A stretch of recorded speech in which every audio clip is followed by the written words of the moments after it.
Welcome back to the show. Today, I'm thrilled to speak with someone who truly understands what it means to build teams that actually work, not just fill seats. Rafael Canaca is the founder of SpotOn TLNT, or Talent, where he helps small and mid-sized businesses scale with high-quality nearshore staffing and direct hire solutions. But what really sets Rafael apart is how he helps companies see beyond the resume and beyond the misconceptions about outsourcing, showing them how nearshore recruiting can be a smart, strategic move for startups and small businesses. Rafael, welcome to the show. It's a privilege to have you here. Thanks for having me, Jessica, and thanks for the introduction. It was great. Of course. Thank you so much. I'm so excited for this conversation and to hear what insight you have for the industry and all of our listeners today. I'm looking forward to it.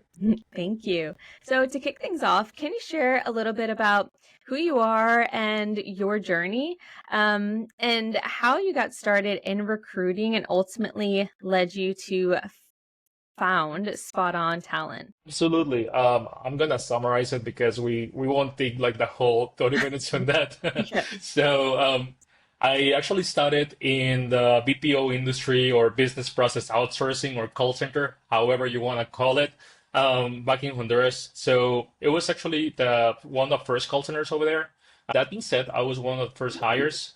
It was it was getting to learn something new, right? Working with US based companies. Again, based in Honduras. So that being said, something that I was very attracted to since the very beginning was my hiring process. And that's something that actually caught my attention. And if you think about it, that's the real impact that a recruiter does in someone's life, right?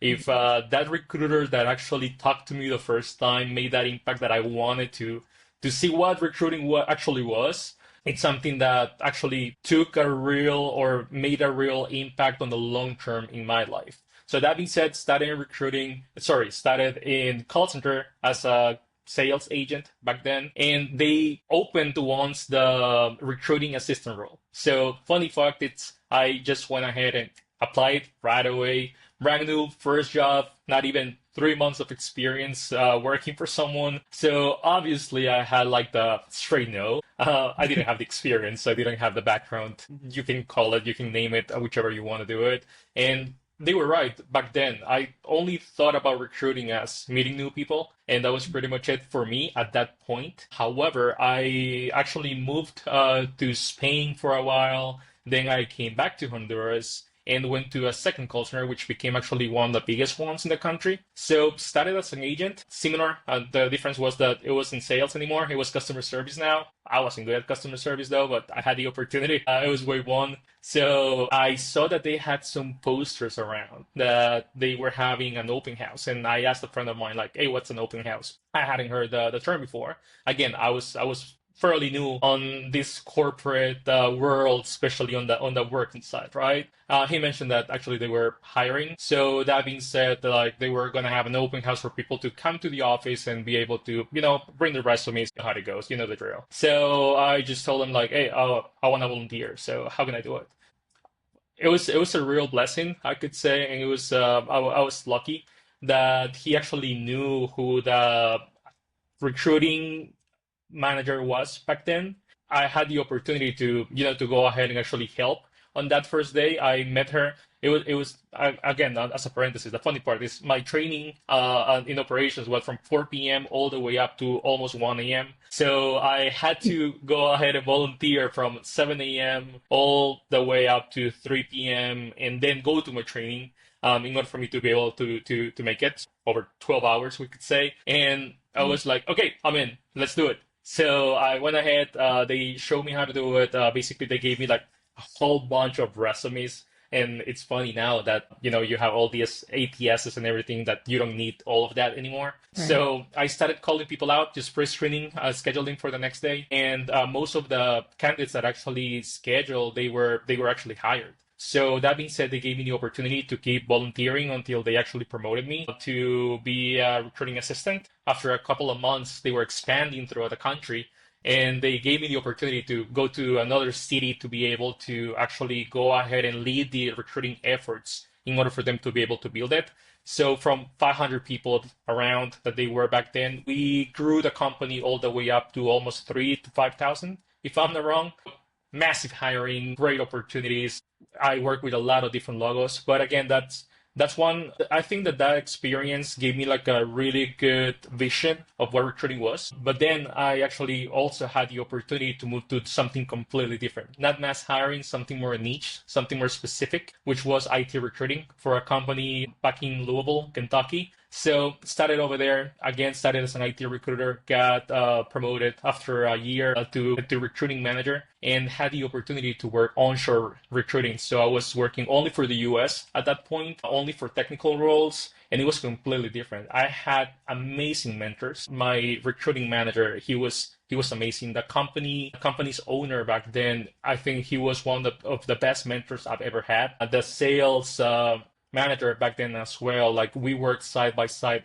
I think that having also that people with the right culture that shows you how the wheel works and everything else, how everything works together, gives you like a better idea on how to also be good at your job. After 3 years with them, I was talking with my best friend and we got into the conclusion that, hey, we've been doing this for a while now. We've been in different industries. He was doing marketing back then. We started recruiting together, but he moved into marketing slash sales. So how about if let's use our savings and go ahead and let's try it on our own. So we founded back then Puzzle Recruitment. So I co-founded it with my best friend. Puzzle is an IT nearshore staffing firm. We worked together for almost 3 years, but there was always that thing over there that after being working at my very beginnings in customer service, sales, and some other roles, I realized, hey, if you do these things right, like since the very beginning from the ground up, I think we could bring really good opportunities on the nearshore stuff. And also after, being at Puzzle, we were working with a lot of startups. So having the opportunity to work side by side with these companies that they were, again, starting from zero, some of them were seed, some of other ones were bootstrapped, you name it, and you could see some of the client struggles at that point or concerns, those kind of things. So, okay, IT is growing. It's growing a lot. Like there are new firms every day. There are new technologies coming up. There are new languages, but companies also need a really strong customer service. They need like really strong support teams. So that being said, we spoke with my best friend, with my partner, and we decided to part ways. And that's how SpotOn Talent actually came to the picture. And I founded SpotOn Talent last year, back in July. Former company Puzzle was in Atlanta. SpotOn, it's in Dallas, and between Dallas and Austin. The main reason why it's one, I have a lot of family in Dallas, so it was easier for me to be able to understand how the culture works. And that's very important whenever you're getting to something new. Understand how the culture works. It's completely different from place to place. And again, the only way that you can be like a really good, not only service provider, but like a builder, a true partnership with the client, it's getting to understand what motivates them, what moves them, and what their industry does for them. So that being said, that's what SpotOn does. We've been working with companies from Texas, New York, and some other places so far on the nearshore staffing, on the contingency recruiting, and here we are growing. Absolutely. That's such a great story. And I love that you were able to start a business with your best friend. I mean, for a lot of people, I think, you keep your personal life and business life separate, and it doesn't usually work out too well when you do have that partnership. But it sounds like you guys created a great company together, and you did some great things together. And having that entrepreneur mindset to always have it in the back of your mind, like, what if I could start my own thing? And then Yeah. just actually taking the leap and doing it on your own. That's really ambitious of you. And let's talk a little bit about what does SpotOn currently, or rather, how does SpotOn currently help small businesses rethink their outsourcing and hiring? Absolutely. I've been talking with different business owners, especially small business owners and startups. And one of the main things that when I founded SpotOn, I thought about it. One of the main struggles that I saw, it's most of the companies, they charge hourly rates. So it was hard for some businesses to be able to see, okay, so this month has more days than the other month. So that being said, my budget is gonna be changing, we could say. So one, we actually have fixed prices. So for each of our bundles, so that's very important because actually they can budget accordingly and it's easier too. And that's something that we also thought like that since the very beginning. It's sometimes companies, especially small companies, they don't need 5, 10, 20 people. They just need one person in order for them to be able to, start getting the momentum. That's what we actually offer to them. In case you only need one consultant, we can help you with that. So you don't have that, or we don't have that volume minimum, we could say. You can get started with only one person, and again, that will help your operation. And we also saw another scenario in which, okay, we have volume, not that much. What we need is more kind of redundancy because all of what we have it's a back office. So we got to the conclusion that you don't actually need to put a budget on a full-time employee to do this. You could actually just need someone part-time. You will be saving money. You would actually get the job done. And we have been offering this service as well on the nearshore staffing. And let me tell you, it has been working incredible. Again, the good thing about Nearshore is if you recruit right, there are so many huge logos working in Latin America that you would have no idea. So that being said, people it's actually very capable and used to. And also most people in Latin America or either they have family in the US or they've been in the US themselves. So culturally speaking, they're very aligned as well. Absolutely. So tell us, we talk a lot about the nearshore staffing, onshore staffing, offshore staffing. Can you specify a little bit and clarify for anybody that might not be as familiar? Absolutely. For staffing, basically, it's Latin America, all the Americas, we could say. So something that differentiates nearshore staffing, it's a better, one, cultural alignment, and two, it's time zone. A time zone in nearshore, it's basically the same as you are. It all depends on what country you source from. Offshore would be some other countries like we could say from Europe or from Asia, which there are a lot of companies offering that service as well. It all depends on what you need. But if something that you're looking for, it's for maybe a team that will be able to have your same time zone to be able to work together with you or with your ongoing team. So nearshore, it's way easier for them to be able to adapt to what you already have. Absolutely. Would you say that you find different types of talent in different areas? Like you specifically recruit nearshore for these types of roles and then offshore for these types of roles, or what does that look like? Actually, I've seen that pattern. For example, I spoke with someone and it was in a networking event, and he asked me how big it's your finance pool for talent. Like we want to outsource finance professionals. Yes, Honduras or Latin America in general, we have a lot of people in finance. However, people in finance with experience working with US companies, not that many. So those type of roles, if they are looking for someone like plug and play, we could say that have worked within the US and everything else. Offshore might be easier. However, if there are some other roles like I know interpreters, sales, customer service, architects, graphic designers. Those are like the main ones that I actually look for in Latin America. That's way easier in Latin America rather than just go ahead and look for it in offshore. So it all depends on how specific you're looking for. But for support roles, we could say Latin America is very well prepared. Interesting. Yeah, that makes a lot of sense. I've worked with a lot of different people in different roles from Latin America and also even from like the Philippines and the UK. And you can see, a difference in like their work ethic too a little bit. So I can totally understand why you primarily source for nearshore. Is that right? Yeah. You primarily source nearshore? Yes. And with that, the businesses that you currently serve, are you just serving more of like small businesses, like you mentioned, like startups? It's just like the CEO or the founder, and then you hire like one more person for them? Or are you going into bigger roles where you're hiring like multiple positions? We actually hire for multiple positions. The current clients that we've had so far, they are small teams that they just need one or two, to be fully honest. However, we have the whole structure in order for us to be able to do bigger teams. Nevertheless, we actually have the rule that we try to work with companies that are not hiring over 5 people at a time. And the main reason why is because, again, we are not only looking to place people within your organization, we are actually helping you on that whole operation. Like we are an extension of your operation, not only on the operational side, but also on the strategic side. For example, as I mentioned before, the way how we source is not only someone that has done customer service, we try to get as aligned as possible, someone that has been like in a similar industry, similar role in the past, things like that to make that like the learning curve way smaller or easier for them.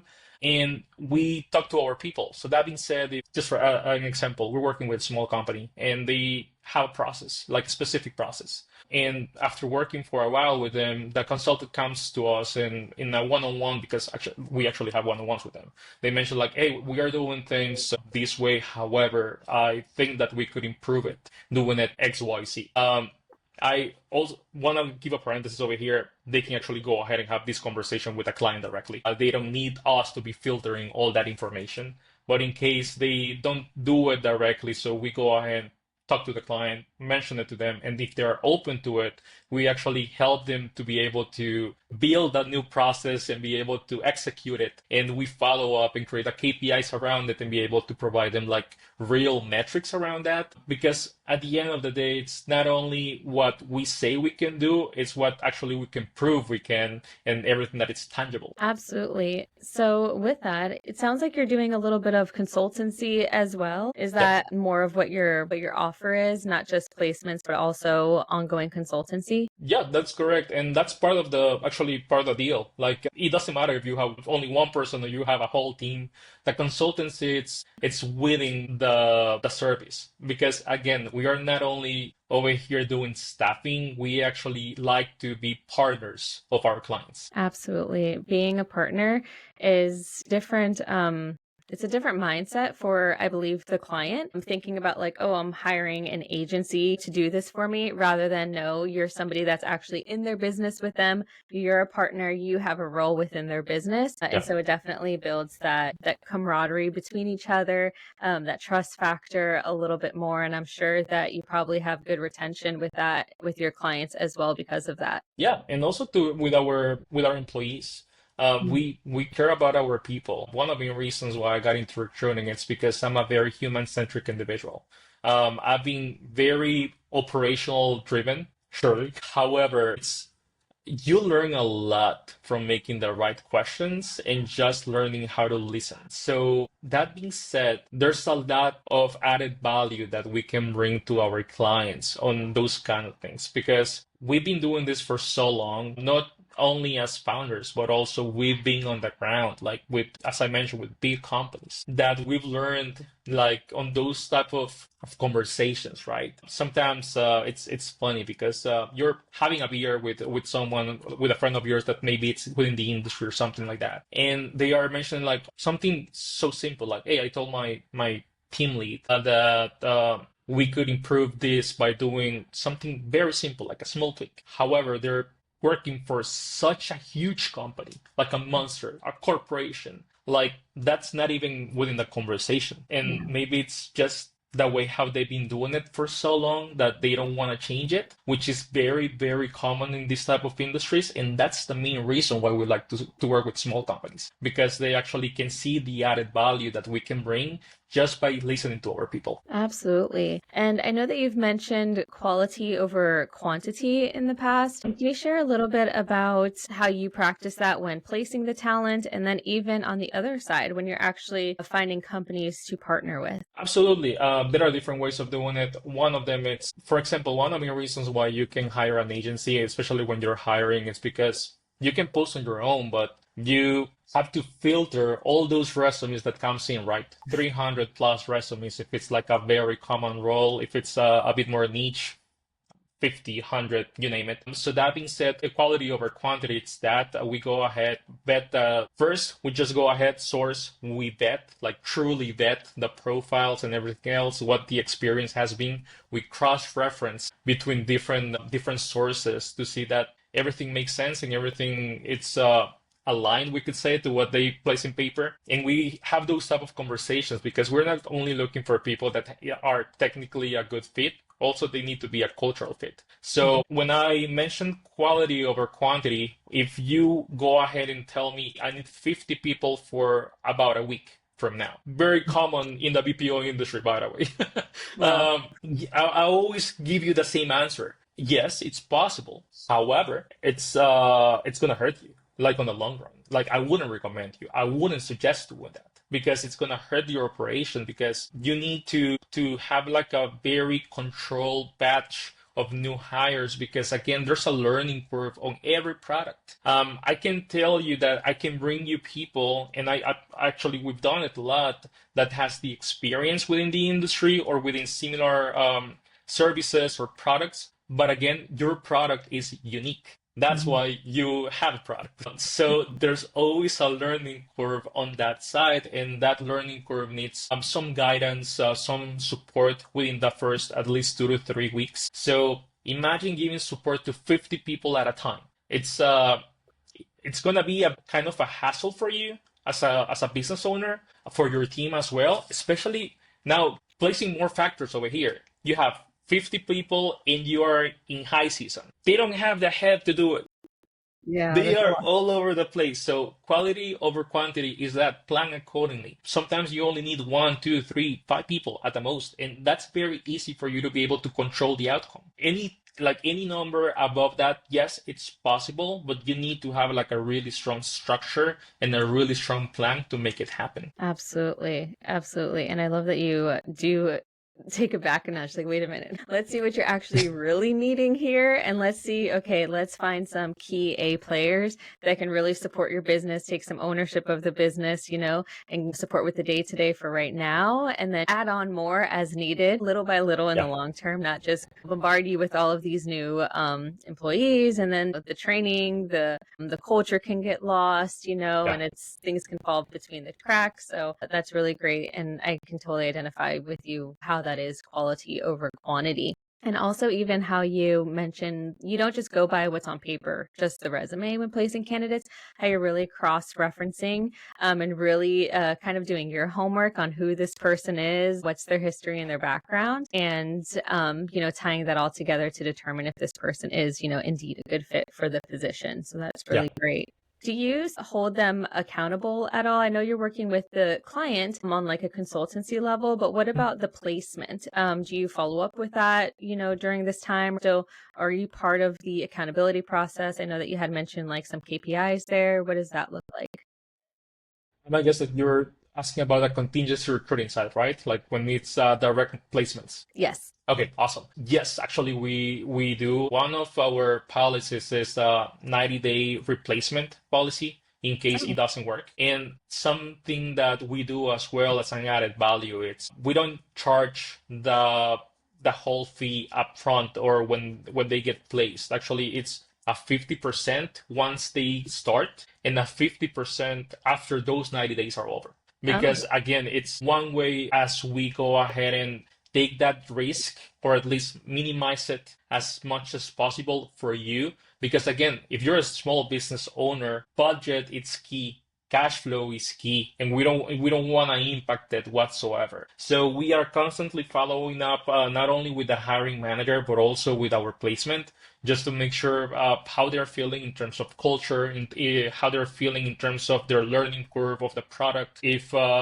they feel that they have all the tools that they need, if they need some additional support. So we actually we made those type of questions because again, if we're working with you as a client and we went and found the right person and you hire it and everything, we have this level of trust that I can go ahead and tell you, hey, can we jump on a call and tell you something like I was talking with XYZ person and he was telling me that you might need some additional, I don't know, resources, like some additional tools in order for him to be able to work with, or he has experience working with this specific CRM and he's seeing that maybe yours is not, I don't know, it needs to make some changes or to adjust a little bit, or maybe if you are available to move it. It all depends on what the company stage is. But again, we can have those type of conversations or at least open those conversations because we have that level of trust, we could say, with you as a client for us to be able to have it. You also mentioned a little bit about ATS, and I know that you use a little bit of AI within your business. Can you speak to us a little bit about, I know you're a solopreneur. How are you handling this day to day? What are you doing on the back end? How are you making this all work and still providing that quality over quantity white glove experience for your clients? Absolutely, and um, it's being a journey, especially as I mentioned before. I'm good with people. I'm good with operations, but I'm not good at everything. For example, I didn't know how to do marketing on my own. Still learning. However, AI has helped us a lot on how to organize ourselves and also to understand where we could receive some help, especially as solopreneurs.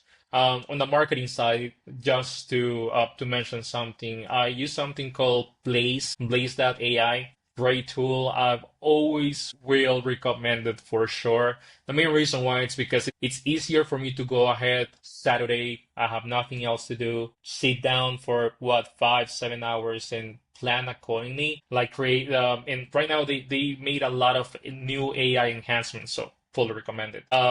Create posts for the whole month, at least once per week, two per week, so those kind of things, and will be able to save me a lot of time versus me going ahead creating a Canva, doing everything on my own, and then scheduling everything on LinkedIn because I will definitely forget it at some point. Having the right ATS also is very important. I personally, and again, it's only my personal experience. Enjoy working a lot with Workable. I've been working with different and a huge amount of different ATSs within my career. However, Workable, I've seen that they have been enhancing like a lot of new AI features. And once you get to understand also some differences, it makes everything easier. For example, one of the biggest ones is AI and automation are not the same. And I think that that's one of the main misconceptions that exist. We use AI with the ATS to be able to vet candidates faster.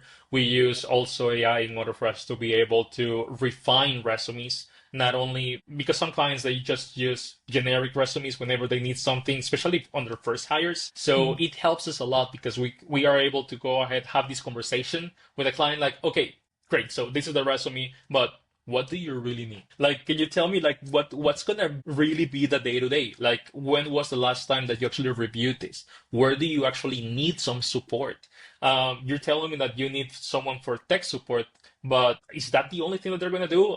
Will you need them for something else? Would you need any specific background? What would help your organization to be able to level up? So once you have these conversations, it's hard for you on your own to just go ahead and try to make everything fit in a resume. It's Mhm. easier for you to be able to go ahead and put all these criteria that you gathered through a honest conversation with the hiring manager and having AI be able to refine all these details that will be able to craft a resume that actually resonates with what you actually need. Absolutely. And thank you so much for speaking a little bit to AI because I mean, I speak to a lot of founders of different agencies, and there's a lot of stipulation out there about how AI could be either it's not reliable because maybe they think that it needs to be used on its own. And of course, it needs a human interaction, or that it could replace a person or a task, or maybe the, connotation that it's not effective. What insights or what maybe advice recommendations would you provide to those listeners that are a little skeptical about using AI? I will say AI is amazing for sourcing. It's not there yet to make hiring decisions, first of all. And there's a huge misconception on this because a lot of companies, because they are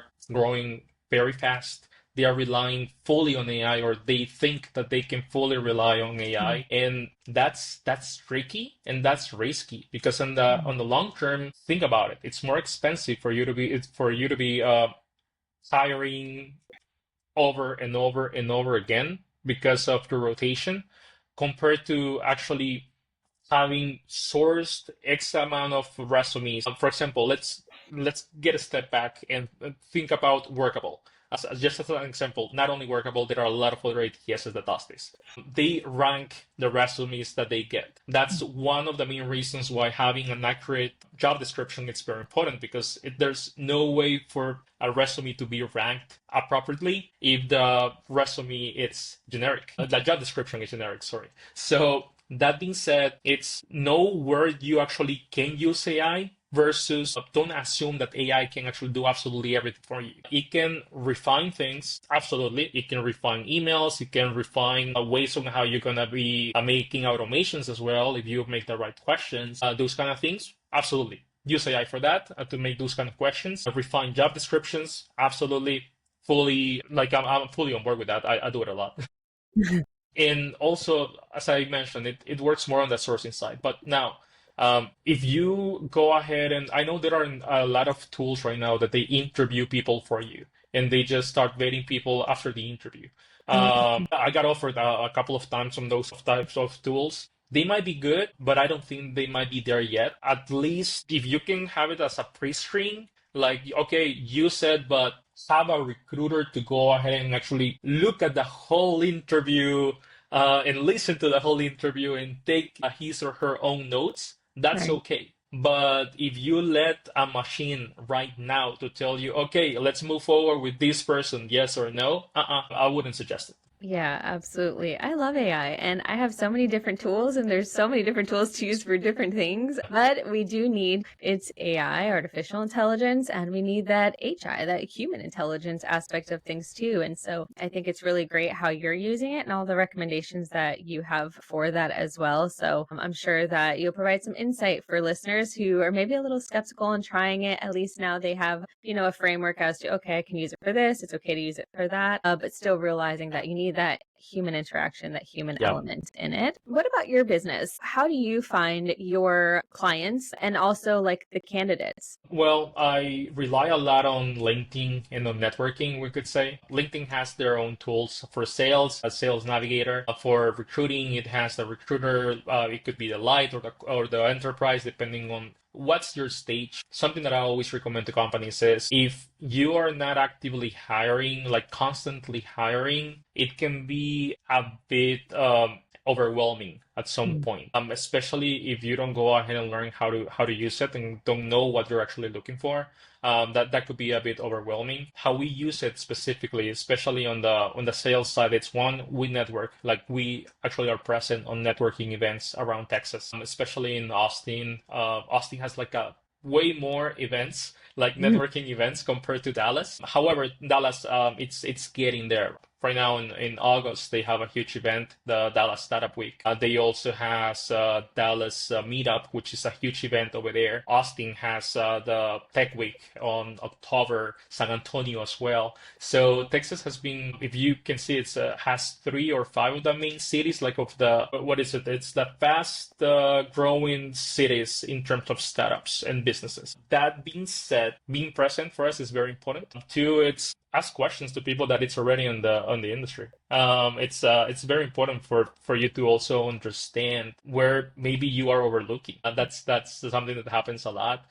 Chamber of Commerce is very important. They actually are great networkers. They know absolutely a lot of people. So it's always nice to be able to have those conversations with them as well. And in terms of the candidates directly, LinkedIn Recruiter, a lot of network. I've been doing this for over 13 years now. So network, it's quite good. Not only on the sales, but also on the people side, right? We've been recruiting again from customer service all the way up to DevOps, up to VPs of IT or some other roles, like so many different positions across all the US and Latin America that keeping those relationships, it's very important because you actually can go ahead and, hey, okay, they're looking for someone. Just to give an example, with a strong background in fintech, fintech is growing a lot recently. So Mhm. you go ahead and look at your network. You have like a lot of conversations with people from fintech. You can go ahead and just make a question. Hey,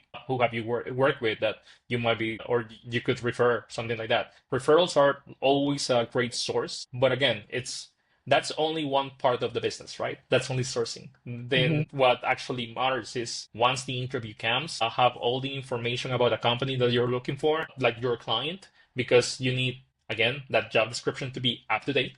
Very important. The recruiter to actually does his or her job, like knowing what type of questions she or he wants to ask, which is again very important. And just as a side note or as a suggestion to anyone listening to this, especially that does recruiting, it's always leave notes, like leave relevant notes. I've worked with so many recruiters within my career that I've seen some interviews that on the comment section it only says he's a good fit.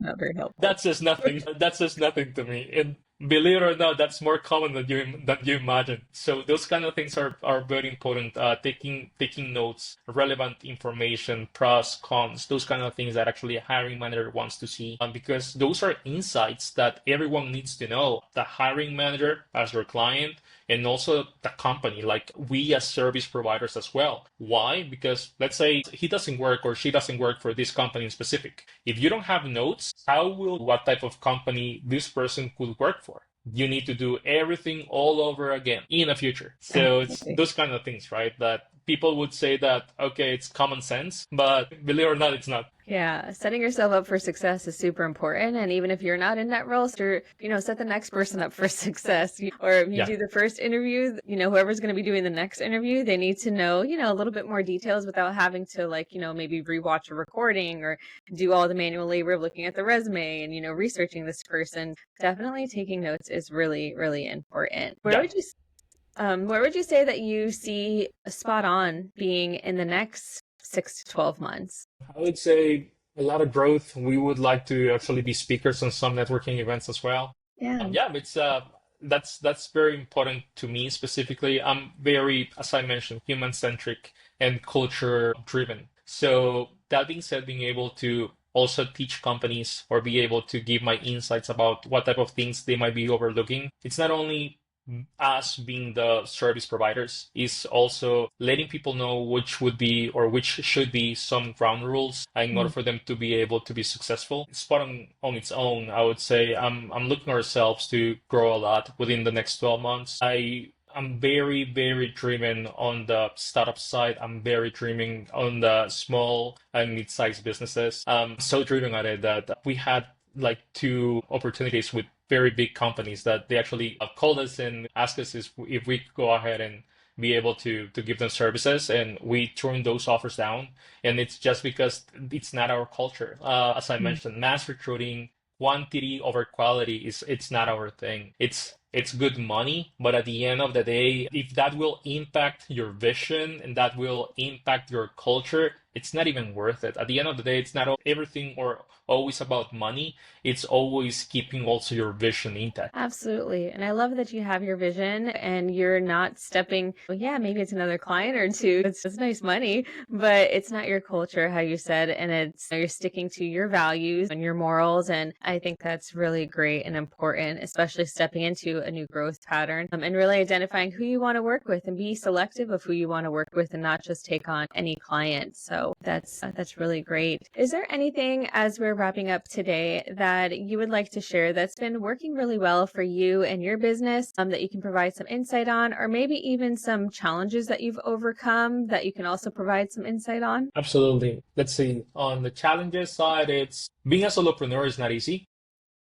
Yeah. And especially because once I heard the expression, I don't know what I don't know.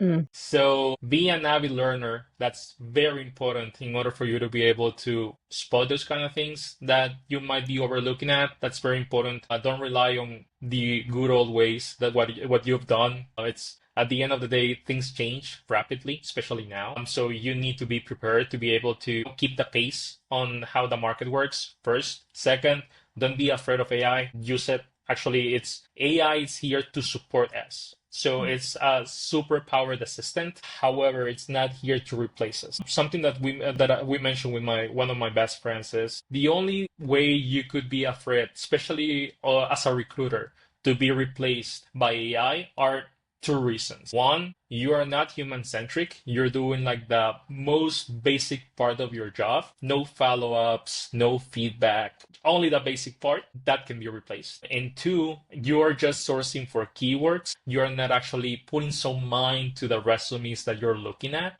that can be easily replaced for sure because AI actually has been very well taught on doing those stuff because they are not human centric. Now, Yep. if you actually go ahead and give the extra mile, give feedback, have these conversations, build rapport, ask people how they're doing. These kind of things are the ones that will make you be successful within this career path, especially if you're deciding into recruiting. I've once heard that recruiting is like the easiest path that someone could take in the company. No. No, no, I can tell you it's not because you are always working with a lot of variables in between. And recruiting usually juggles with a lot of different things at the same time because we work with different departments simultaneously, sometimes with different hiring managers simultaneously, and things like that. So that being said, you need to have always this transparent communication and this open-ended communication as well. Like be very transparent on what's going on. People don't like to be on the dark. So if you're struggling to find a profile, are you doing your real homework? Like why? Like how many emails have you sent? How many emails have you sent? Did you refine your approach? Those are those questions that you need to make yourself in order for you to be able to go ahead, go to the hiring manager and tell them, hey, this is going on. So I've been trying this, and that. I've been doing this, and that, but maybe I don't have the right traction, or maybe that salary seems to be too low for the market. Those kind of things. So having those conversations, and not only for an in-house team, also service providers should be doing this. And it's not only telling, it's showing like what you've done. Because again, we're service providers and we are also, as you mentioned before, it's also a kind of consultancy.